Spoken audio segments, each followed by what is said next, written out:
Hola, mi nombre es Fabricio Mejía Madrid y esta es mi colaboración semanal para Sin embargo, que se llama Misoginia. Elegir a una presidenta señala que el país aplastó, junto con el PRIAN, al sexismo, es decir, al prejuicio de que las mujeres son inferiores o no pueden tener cargos de autoridad. La más reciente encuesta de las Eras así lo confirma. 90% cree que Claudia Sheinbaum será una buena presidenta. Tan solo un marginal 7% cree que el país le irá mal en su sexenio. Desde el punto de vista cultural, esa expectativa encarna un tremendo cambio en lo que se suponía que el país machista esperaba de sus mujeres. Nos pone frente a un espejo muy distinto al que nos vendieron los medios de comunicación y los académicos, que se cansaron de repetir que los nuevos ciudadanos mexicanos eran los mismos de las películas de Pedro Infante o de los noticieros de Broso. Que el ideal de autoridad era el macho, tipo Diego Fernández de Ceballos, Vicente Fox, Santiago Krill, o el Bronco montando a caballo.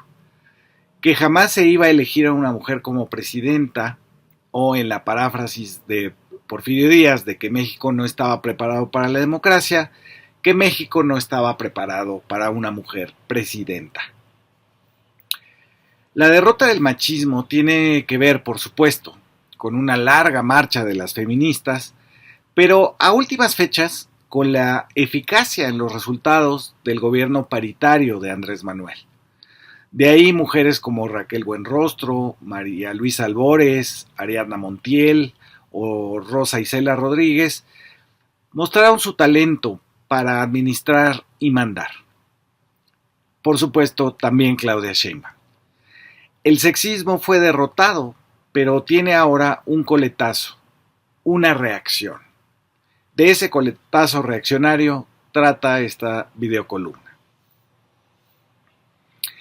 Con la apabullante elección de la primera presidenta en México, se desató, del lado conservador, un ambiente de misoginia que expresa su malestar por el resultado, por el ascenso de mujeres a cargos de autoridad importantes, en un país que estaba acostumbrado a que las mujeres fueran solo directoras del DIF, de cultura o de medio ambiente.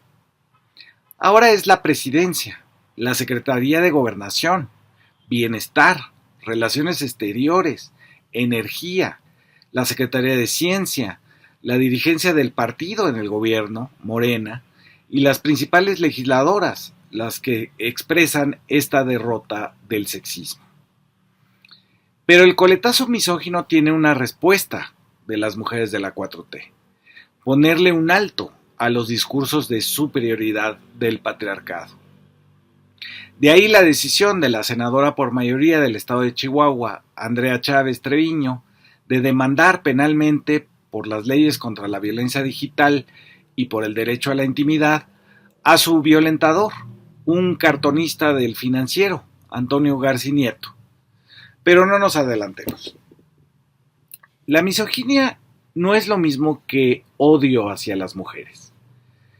Los acusados de misoginia siempre dirán en su descarga que aman a sus mamás, a sus esposas, a sus hijas. Todas ellas mujeres buenas y no malas como a las que ellos insultan y con ello creen castigar. No es pues un rechazo, un encono o una animadversión con el sexo o el género, sino con la posición desde la que hablan las mujeres.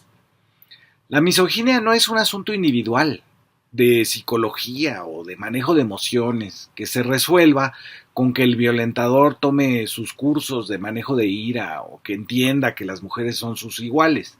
No, la misoginia es sistémica. Instituciones, prácticas, comportamientos, lenguaje, imágenes, acciones, la sustentan todos los días. Tampoco es idéntico al sexismo, aunque se alimentan una a la otra.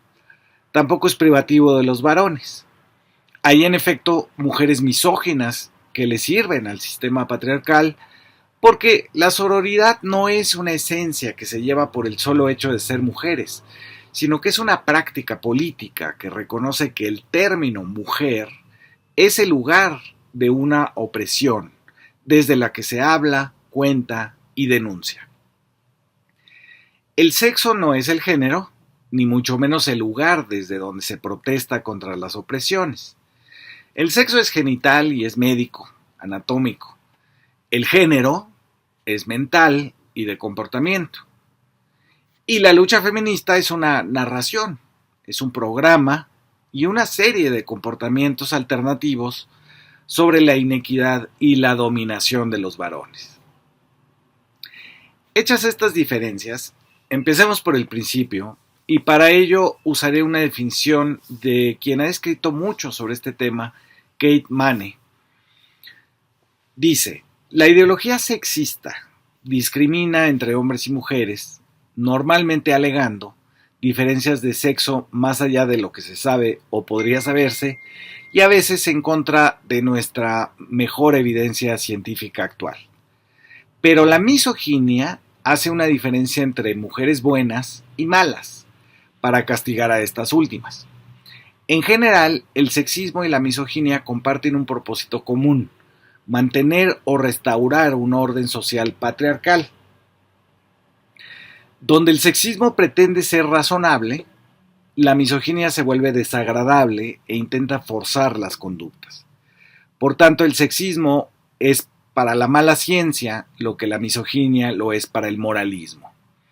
El sexismo viste bata de laboratorio, la misoginia se lanza a la cacería de brujas. El sexismo, entonces, es la parte que racionaliza, con la jerga charlatana de la anatomía genital, la inferioridad de las mujeres. Y la misoginia es la que vigila que las mujeres, y también el resto de los géneros, cumplan con las expectativas del patriarcado. Cuando no cumplen, la misoginia enseña su cruz en llamas para que se restaure el orden social. Porque en vez de preocuparnos si tal o cual fue acusado de misoginia, lo que deberíamos es de centrarnos en sus víctimas, en las mujeres, y toda la hostilidad que deben de soportar cuando navegan por las aguas privativas de la masculinidad, como la política. Este es justo el punto, en que las mujeres que llegan a un campo masculino deben enfrentar la agresión de que se les recrimine, por ejemplo, que han sido colocadas ahí por un hombre, que deben demostrar con creces lo que se les exige a este, y hasta lo que no se le exige a este, y que deban responder el por qué están en ese cargo que no es para alguien naturalmente inferior. La escenografía moral sobre la que tienen que actuar las mujeres es la que decide el patriarcado. Las mujeres están obligadas a dar, no a exigir, y esperar sentirse en deuda y agradecidas en lugar de tener derechos. Están obligadas a demostrar que no están usurpando un territorio que no les corresponde. Cuando no se amoldan, entonces se les ataca, sosteniendo que un hombre las manda, que ellas obedecen, que les hereda problemas y posturas, que deben diferenciarse, poner su sello propio, que debe ser el de la suavidad, la concordia, y no el de la polarización y la agresividad tan masculinas. La mujer debe de dar muestras de que respeta su lugar, y si no, se le amenaza con retirarles la aprobación social si no se cumplen estos deberes, como no aplicar la reforma al Poder Judicial, y se les ofrece el incentivo del amor y la gratitud si lo realizan de buena gana y con entusiasmo. Así se lo han dicho mujeres y varones comunicadores a la presidenta de México en una burda paradoja. Si no obedeces a lo que el patriarcado indica para una mujer, entonces estás supeditada a tu antecesor varón. En otras palabras, si no obedeces al patriarcado, si no nos obedeces a nosotros, no eres feminista. A ningún hombre se le pide que demuestre que no está subordinado a una mujer. He ahí la desigualdad simbólica. A Felipe Calderón, al que sí impuso Vicente Fox por la fuerza, jamás se le pidió que demostrara su independencia de su antecesor, a pesar de que provenían del mismo partido de derecha católica y empresarial. ¿Por qué entonces sí se le pide a la presidenta que se deslinde de un movimiento de izquierda del que ella es fundadora? Es misoginia porque ha entrado en un terreno, la presidencia o la simple política, que no es para las mujeres. En fechas más recientes, algunos varones blancos, heteros y de derecha han divulgado en redes sociales imágenes sexuales de algunas de las mujeres más poderosas en este momento de la transformación. La presidenta del partido Morena, Luisa Alcalde, la senadora de mayoría por Chihuahua, Andrea Chávez, y hasta la propia presidenta, también la esposa de Andrés Manuel. Uno de ellos, de estos violentadores, resultó ser un cartonista de un diario financiero, pero eso es solo un dato circunstancial. Lo que llama la atención es el uso de la sexualidad que no se ajusta al patriarcado para señalar y hostigar a quienes han invadido el campo político que no les correspondía.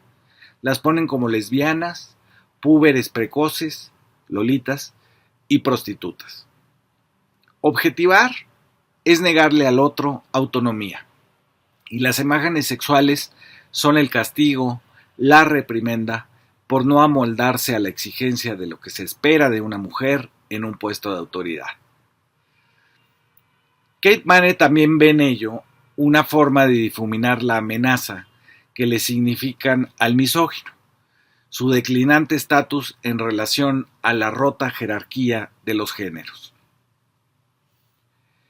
Como el violentador Antonio Garci Nieto es un cartonista del diario El Financiero, se trató de escudar en la libertad de expresión para no responsabilizarse de sus propias agresiones. Dice que las imágenes montadas eran para hacer escenas sexuales. Dice que las imágenes montadas para hacer escenas sexuales son humor. Esto, por supuesto, es solo una justificación que solo revela su pobre entendimiento sobre el humor. Pero vayamos a ello. La pregunta es, ¿de qué se ríe la derecha? Tradicionalmente, el humor es contra los grupos más impotentes, más vulnerables, que no se pueden defender. Las mujeres, los pobres, los indígenas, los discapacitados, los homosexuales. Jamás estos cómicos se burlan de sí mismos, porque eso les haría verse vulnerables y por lo tanto blancos de los chistes de otros. Los chistes sexistas ofrecen representaciones de misoginia que cumplen muchas funciones, como la cosificación sexual de las mujeres, la devaluación de su vida personal y profesional, de sus habilidades políticas, en este caso, y también sirven para agrupar a quienes quieren reaccionar contra el feminismo, el lugar de las mujeres en la esfera privada, y también, en este caso, quienes salieron a respaldar al cartonista del Financiero para organizar una especie de grupo que apoya la violencia contra las mujeres. Es solo una broma, dicen cuando se trata de clasismo, racismo o misoginia. Esto implica que estamos dispuestos a una indiferencia, a una pasividad moral, a un distanciamiento de la humillación y el dolor que el lenguaje o las imágenes le están causando a una mujer, a un indígena, a un pobre o a un gay. A esto se le llama injusticia pasiva, precisamente porque con la risa se convalida un estado de cosas abusivo. Usar el humor misógino puede querer decir dos cosas: que los que lo aprueban están molestos con el acceso al poder de las mujeres en México, o que lo usan como una forma de interacción social entre ellos para agruparse bajo un prejuicio ideológico. Cualquiera de las dos, o las dos al mismo tiempo, porque no son excluyentes, es una mala noticia para la derecha mexicana, que ya no encuentra, ya no digamos un programa de lucha para hacer oposición democrática, sino algo que no sea el insulto, la agresión y la distorsión para agruparse. Como no pueden contra un 90% que cree que el gobierno de la primera presidenta de México va a ser benéfico o muy benéfico, sobajan en una imagen sexual a las mujeres con autoridad. No es, como dijimos, un asunto contra el sexo o contra el género, sino contra la posición política desde la que mandan en el país lo que les molesta a estos misóginos. En su libro Down Girl, Kate Vane escribe: incluso cuando la gente se vuelve menos sexista, es decir, menos escéptica respecto de la perspicacia intelectual o la capacidad de liderazgo de las mujeres, y menos inclinada a aceptar perniciosos estereotipos de género acerca de que las mujeres son demasiado emocionales o irracionales, esto no significa que el trabajo del feminismo esté terminado. Por el contrario, la misoginia que estaba latente o dormida dentro de una cultura puede manifestarse cuando las capacidades de las mujeres se vuelven más destacadas y por lo tanto desmoralizadoras o amenazantes. Esto es quizá lo que nos sucedió como país. El sexismo es menor, pero el 7% piensa mal de Claudia Sheinbaum, todavía tiene esa misoginia. Esto es quizá lo que nos sucedió como país. El sexismo es menor, pero el 7% que piensa mal de Claudia Sheinbaum todavía tiene a la misoginia para hacerse escuchar, para tratar de equilibrar el peso enorme de la mayoría que decidió que sean mujeres las principales autoridades del país y que sí, que lo van a hacer muy bien. Muchas gracias por escuchar.